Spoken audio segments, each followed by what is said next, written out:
Allora,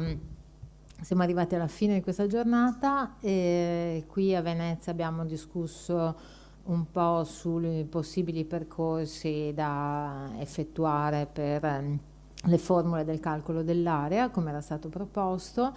Abbiamo ragionato un po' sulle varie possibilità e tra queste anche sulla possibilità di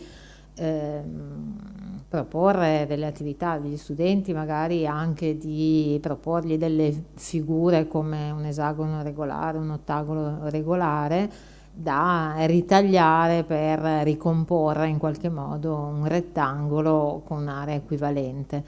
E così abbiamo ragionato un pochino, così come anche in altre sedi, sul teorema di Pitagora, su varie possibilità di dimostrazione del teorema di Pitagora,